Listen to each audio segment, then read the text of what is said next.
किला होता है ना सत्संग पंडाल में, उसी किले के पास पीछे बैठ गया, प्रणाम तक नहीं किया और दिन भर के सत्संग में सो करके चला आया, कुछ नहीं सुना। कौन है भगवान बुद्ध, क्या कहा, कोई लेना देना नहीं, गमछा झाड़ करके आरती के बाद चला आया और घर आकर के पिताजी को कहा लाइए असर किया। पिताजी ने मना नहीं किया, बड़ी प्रसन्नता हुई अनाथ पिंडी को कि जीवन में पहली बार गया है, कभी गया नहीं है, आज कम से कम गया तो जरूर, नहीं सुना तो नहीं सुना, गया तो जरूर, जाने का भी फल होता है। 180 भी जब तक लिया नहीं उनके बेटे ने तब तक कुछ नहीं माना, किसी की बात नहीं माना। बड़ी प्रसन्नता के बाद साथ अनाथ पिंडिक ने 180 दिया। दूसरा दिन भी सत्संग था, फिर अपने बेटे को कहते हैं आज भी जाओ सत्संग सुनने के लिए। करना उसके बेटे ने नहीं, वहाँ कोई मजा ही नहीं आता है, वहाँ सत्संग में कुछ आनंद ही नहीं आता है, क्या करेंगे कुछ समझ में नहीं आता, हमको नहीं जाना। अनाथ पिंडिक ने कहा बेटा आज अगर जाओगे सत्संग में, आज 100 नहीं 1000 असर भी, 1000 असर का नाम सुन करके तुरंत तैयारी हो। लेकिन बाप पिता ने कहा बेटा 1000 असर जरूर दूंगा, ये पोटली तुम्हारे सामने 1000 असर, लेकिन आज कुछ सुन करके आना है, वहां जाओ सुनो और मुझे आकर के सुनाओ, तभी ये 1000 की पोटली तेरी होगी। अब लग गया पीठ, अब सोचने जो तैयार हुआ था जाने के लिए, अब मन मार करके बैठ गए, विचार करने लगे कि ये 1000 की असरफी लेने के लिए मुझे सुनना पड़ेगा। अरे सुनेंगे तब ना आकर के सुनाएंगे, और नहीं सुनाता हूँ तो 1000 पोटली नहीं मिले, 1000 की पोटली नहीं मिलेगी। मन में द्वंद्व भाव होने लगा, क्या करो, एक तरफ 1000 की पोटली है, एक तरफ सत्संग है, सुनना है। आखिरकार मन ने कहा, दिल ने कहा कि चलो आज सुन ही लेते हैं, मन लगा करके सुनेंगे, 1000 असर भी तो मिल जाएगी, 2-4 बातें सुना देंगे। उस समय भगवान बुद्ध का नियम था कि सत्संग पंडाल में आगे वही बैठते थे जो पहले आते थे, उस समय नियम बना, आगे वही बैठेंगे जो पहले आएंगे। अनाथ पिंडिक के बेटे ने कहा कि मुझे सुनना है सत्संग, याद करना है, जब तक पहले नहीं जाऊंगा आगे बैठ नहीं पाऊंगा, पीछे से सुनाई देगा नहीं बढ़िया, तो पहले आकर के बैठ गए आगे, ठीक वहीं बैठे जहां भगवान बुद्ध बैठते थे, ठीक सामने आगे में बैठ गए और पालथी मार करके बैठ गए, मन को बिल्कुल शांत करके बैठ गए। भगवान बुद्ध का प्रवचन शुरू हुआ, इतना सूरत का खिंचाव हुआ, इतना सूरत का खिंचाव हुआ, तो पाली भाषा में उसको कहते हैं श्रोतापत्ति फल प्राप्त होना। इसको साहित्यिक दृष्टि से अगर बोलेंगे, सूरत का ऊर्ध्वगति होना। एक तो सूरत का ऊर्ध्वगति साधना से होता है, जो हम लोगों को गुरु महाराज ने साधना दिया है, एक नाम का जप करना, एक रूप का ध्यान, ये सब सारे के सारे एकत्रित करने का तरीका है, दृष्टियों का अभ्यास और नारायण, ये भी तरीका है। लेकिन कोई खास विशेष महापुरुष अगर सत्संग सुना रहे हैं, उनको दिल से अगर सुनेंगे, उससे भी सूरत का खिंचाव हो जाएगा। तो भगवान बुद्ध का सत्संग ऐसे तरह से सुना काल ने, इस तरह से सुना, उनके सूरत की ऊर्ध्वगति हो गई, सूरत का खिंचाव हो गया। अब सूरत का खिंचाव ऐसा हो गया, वो पिंड के स्थानों को छोड़ दिए, आज्ञा चक्र में अवस्थित हो गया। वो काल कोई जन्म का पुण्य था, जहाँ भगवान बुद्ध बैठे हुए हैं वहाँ क्या असंभव है, खिंचाव हो गया, आंखें बंद है, ललाट चमक रहा है काल का, उसकी मुखाकृति दूसरी हो गई, उनके ललाट पर तेज दिखाई दे रहा है। प्रवचन खत्म हो गया, सारे लोग चले गए, वो मस्त होकर के बैठा हुआ है, ऐसा कि नींद में है नहीं, उसे की सिर की खिंचाव। स्वयं भगवान बुद्ध उठे मंच पर से और अपने से उनको उठाया, काल को अपने से, देखिए कैसा सौभाग्य, अपने से उठाया। आज काल अपने घर को अकेले नहीं आ रहे, स्वयं भगवान बुद्ध उनके साथ में आ रहे, उनको लेकर। दूर से ही अनाथ पिंडिक ने देखा कि मेरे घर काल मेरे बेटे के साथ में भगवान बुद्ध आ रहे हैं। डर हो गया अनाथ पिंडिक को कि आज कोई ना कोई बदमाशी मेरे बेटे ने जरूर किया है, मैं जबरदस्ती भेजा हूं, कोई ना कोई भगवान बुद्ध के साथ बदतमीजी जरूर किया है इन्होंने, इसीलिए तो भगवान बुद्ध आ रहे हैं, मैंने कोई निमंत्रण नहीं दिया भगवान बुद्ध को आने। डर हो गया, लेकिन ज्यों-ज्यों नजदीक आए, जब अपने बेटे की मुखाकृति को अनाथ पिंडिक ने देखा तो उसका मुखमंडल चमक रहा था, उनकी सूरत दूसरी तरफ थी, मुस्कान भरा चेहरा, दैदीप्यमान चेहरा। भगवान बुद्ध को प्रणाम किया अनाथ पिंडिक ने और 1000 की पोटली आगे में कर देते हैं अपने बेटे को। आज लेना तो दूर, अनाथ पिंडिक का बेटा 1000 की पोटली देखने के लिए तैयार नहीं है। विस्मय होकर के पूछा अनाथ पिंडिक ने भगवान बुद्ध से, भगवान कल जब इन्होंने 100 भी लिया नहीं, तब तक घर में प्रवेश नहीं किया और हाथ 1000 की पोटली दिखा रहा हूं, उसके तरफ देखना पसंद नहीं करते हैं, क्या हो गया मेरे बेटे को?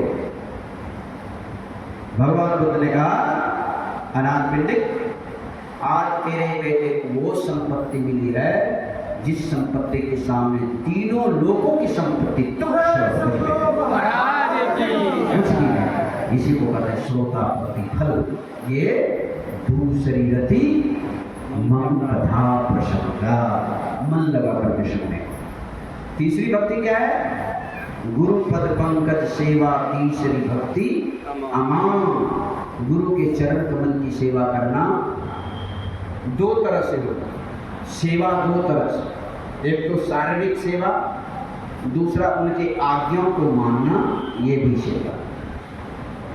उनका आज्ञा क्या है? संतों का, गुरु का आदेश, गुरु की सेवा क्या है? गुरु का आदेश क्या है?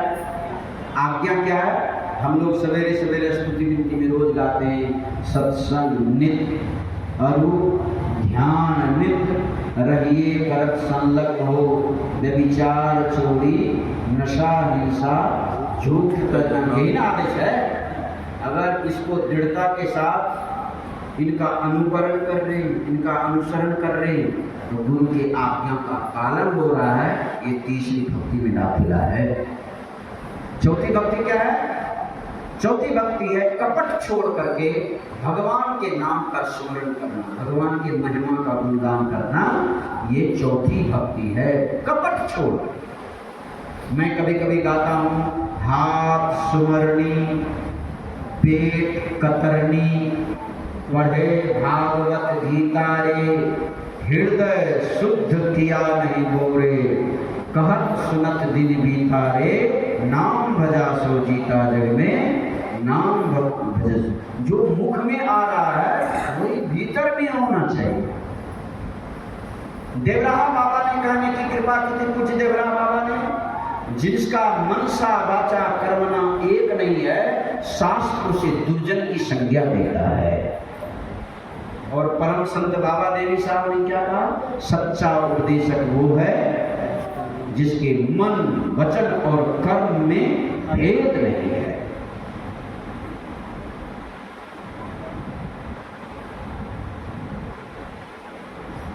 कपटी होकर के भक्ति मत करो, कपटी होकर के किसी का गुणगान मत करो। इसको दो सूंड वाला हाथी भी बोलते, दुमहिया सांप भी बोलते, सामने कुछ और बाद में कुछ,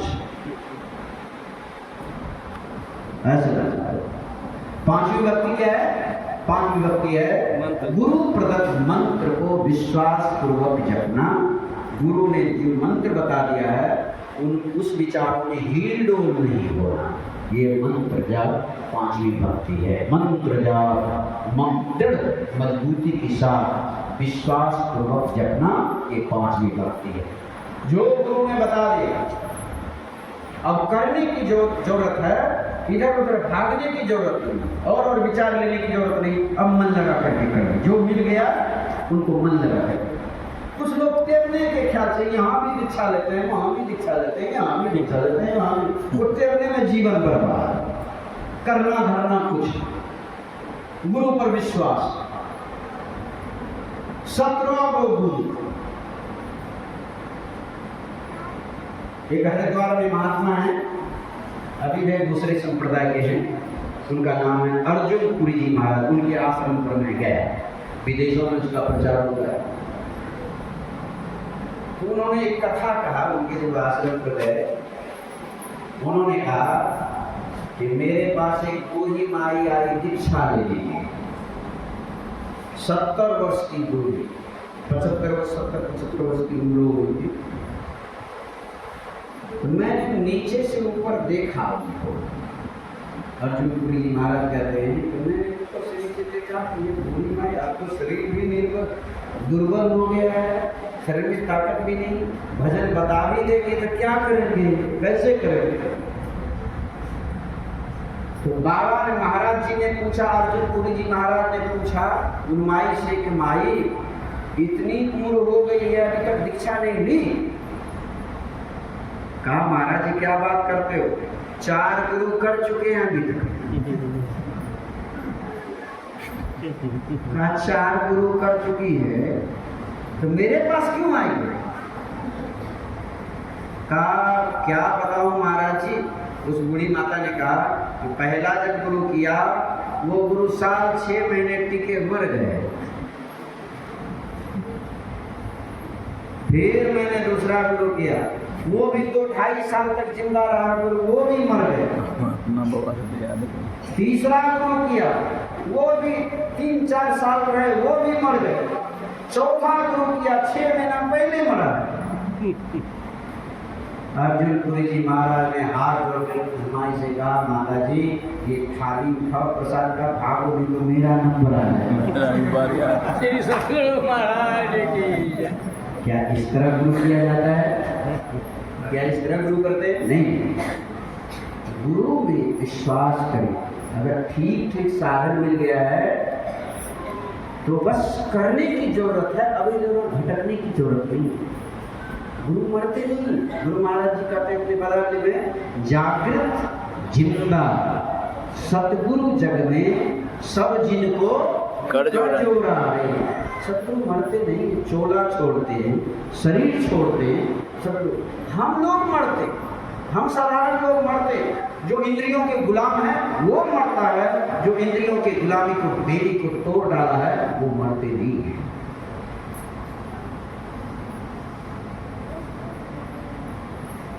छठी भक्ति, ये दमदार भक्ति है, ये नवधा भक्ति की रीढ़ इसको कहा जाता है। छठी और सातवीं।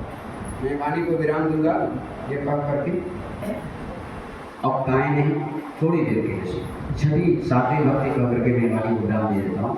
छठी भक्ति सूक्ष्म भक्ति कहा जाता है। यहाँ से 1 से लेकर के 5वीं भक्ति जो कही गई है ये स्थूल भक्ति कहा जाता है। और यहाँ से भक्ति की सूक्ष्मता प्रारंभ। मैंने पहले ही कहा कि मोटे भक्ति से भक्ति का आरंभ और सूक्ष्म भक्ति में भक्ति की परिसमाप्ति।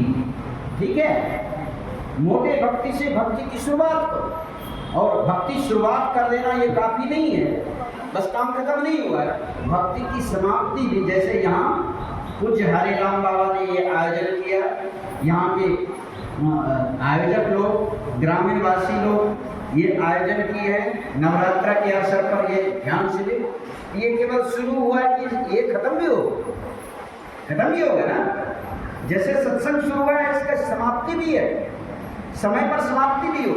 वैसे ही भक्ति अगर शुरू करते हैं तो भक्ति को बगैर समाप्ति किए हुए परम पुण्य नहीं होगा, परम मोक्ष नहीं होगा, भक्ति समाप्त करनी ही होगी।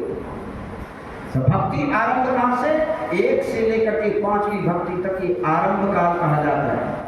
और भक्ति की सूक्ष्मता 6ठी भक्ति से प्रारंभ होता है। क्या आपने सुना? छठ दम शील विरति बहु कर्मा निरत निरंतर सज्जन धर्मा। 6ठी भक्ति इंद्रियों के रोकने का स्वभाव वाला बनाना या इंद्रियों के रोकने का स्वभाव वाला बनना,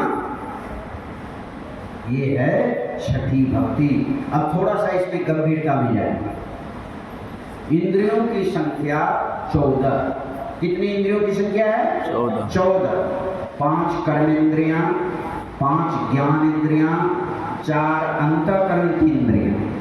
5 कर्मेंद्रियां में कौन कौन से? ध्यान देकर के सुनने में, बीच में अगर पूछने का होगा तो पूछ दूंगा, ध्यान देकर के सुनिए। 5 कर्मेंद्रियां में आता है हाथ, पैर, गुदा, लिंग और मुंह।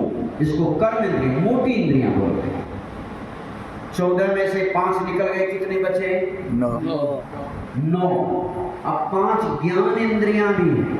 जैसे 5 कर्म इंद्रियां हुआ, मोटी इंद्रियां, वैसे अब उसमें से सूक्ष्म इंद्रियां हैं। हालांकि ये भी स्थूल ही है, लेकिन मोटे से थोड़ा सा सूक्ष्म है। ज्ञान इंद्रियां की उसकी भी संख्या 5 है। वो कौन कौन से हैं? आँख, कान, नाक, जिह्वा, त्वचा। आँख, कान, नाक, जिह्वा, त्वचा, ये ज्ञान इंद्रियां कहा जाता है। अब कितना बचा? 4। उसको अंतःकरण की इंद्रियां नाम दिया। उसमें कौन कौन से हैं? मन, बुद्धि, चित्त, अहंकार। ये कुल मिलाकर के यह अंतःकरण की इंद्रियां, 4 इंद्रियां अंतःकरण, कुल मिलाकर के 14 इंद्रियां कहा जाता है। अब भगवान राम का जो 6ठी भक्ति है, इसमें क्या दिया गया है? भगवान राम की 6ठी भक्ति में इंद्रियों को 2 भागों में बांटा। 14 इंद्रियों को 2 भागों में बांटा। ध्यान देकर के सुनिए। अब 2 भागों में 14 इंद्रियों को बांटेंगे तो क्या क्या? 7 नहीं, ये हिसाब नहीं बनेगा। 7 इंद्रियों को बांटेंगे, हिसाब नहीं बनेगा। तब कैसे? 10 इंद्रियों को अलग करिए, 5 कर्म इंद्रियां, 5 ज्ञान इंद्रियां, ये एक तरफ रखिए। 4 अंतःकरण की इंद्रियां एक तरफ रखिए। यानी 5 कर्म इंद्रियां, 5 ज्ञान इंद्रियां को अपने हुकूमत में करना, अपने ऑर्डर में करना, इंद्रियों को अपना गुलाम बना लेना। 10 इंद्रियां को, 5 कर्म इंद्रियां, 5 ज्ञान इंद्रियां, ये है दम का साधन इसको बोलते हैं। इसको क्या बोलते हैं? दम का साधन। अब दम और सम दोनों है। तो दम के साधन में 10 इंद्रियां आ गया, बचा सम। सम में कौन सी इंद्रियां आएगी? 4 अंतःकरण की इंद्रियां आएगी, मन, बुद्धि, चित्त, अहंकार। ये 14 इंद्रियों में से अंतःकरण की इंद्रियां पर मेरा ऑर्डर हो गया, इनको गुलाम बना लिया, अपने कब्जे में कर लिया। ये कौन सा साधन हो गया? साहित्यिक दृष्टि से इसको तालव शम, जिसका अर्थ होता है मनोनिग्रह। दोम और दम, जिसका अर्थ होता है इंद्रिय निग्रह। तालब शम, जिसका अर्थ होता है मनोनिग्रह। यही दम और सम 6ठी भक्ति है। ठीक है, समझ में आ गई? ये दम और सम 6ठी भक्ति है। इनको अपने कब्जे में कर ले। स्वामी रामतीर्थ आप जानते हैं, स्वामी राम एक गजब के सन्यासी हैं, शादीशुदा, लेकिन गजब का सन्यासी। 1895 ईस्वी में पहली बार जापान की धरती पर वेदांत का ज्ञान प्रचार करने के लिए स्वामी रामतीर्थ गए थे। स्वामी विवेकानंद के बाद 1893 ईस्वी में स्वामी विवेकानंद गए थे, और उनके बाद ठीक 2 साल के बाद स्वामी रामतीर्थ गए थे जापान, भारत की धर्म ग्रंथों का गूढ़ तत्व बताने के।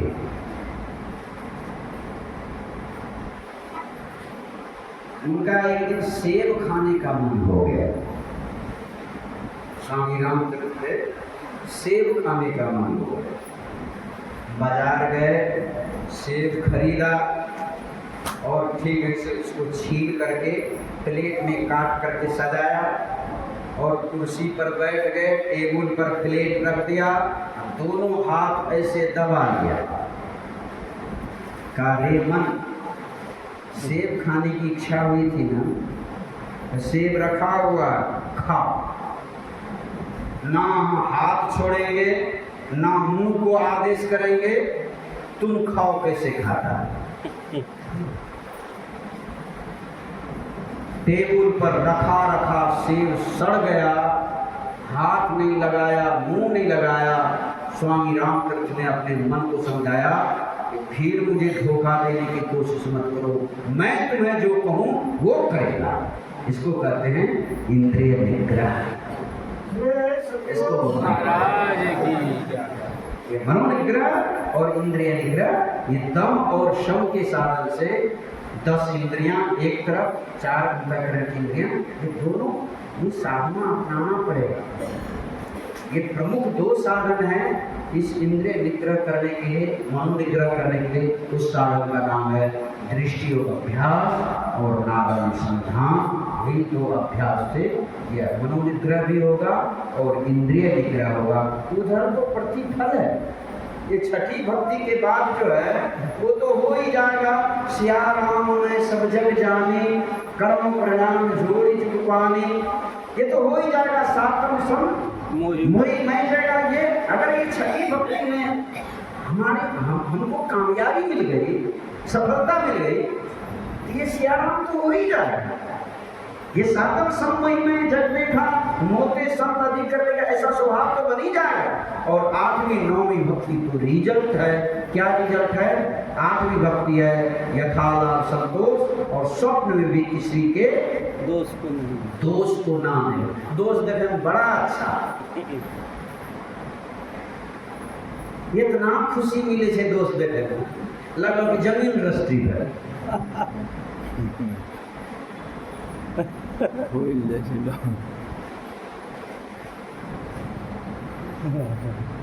अवकाश ही नहीं मिलेगा, ये सब करने का अवकाश ही मिलेगा, क्योंकि वो आंतरिक आकाश में सैर करने लगते, छूट गए, अवकाश नहीं मिलेगा।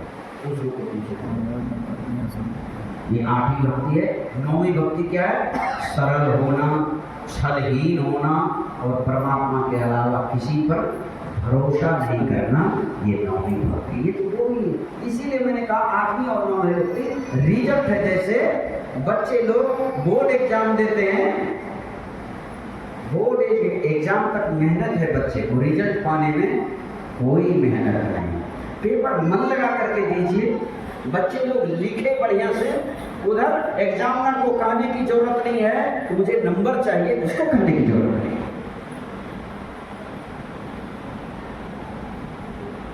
उसी तरह 1 से लेकर के छठी भक्ति मेहनत करनी हुई हम बच्चों को, साधनशील बच्चों को, और उसके बाद वो प्रतिफल मिलना ही मिलना है। अगर मिलता जाएगा, ये बोनस मिलता जाएगा। ये भक्ति है, हम लोगों को करना चाहिए, सीखना चाहिए। खाने की बहुत सारी बातें हैं, यही थोड़ा सा मैंने सुनाया। आप बने रहे, सत्संग में बने रहे। एक अपने तरफ से सूचना देना चाहता हूँ, आज दे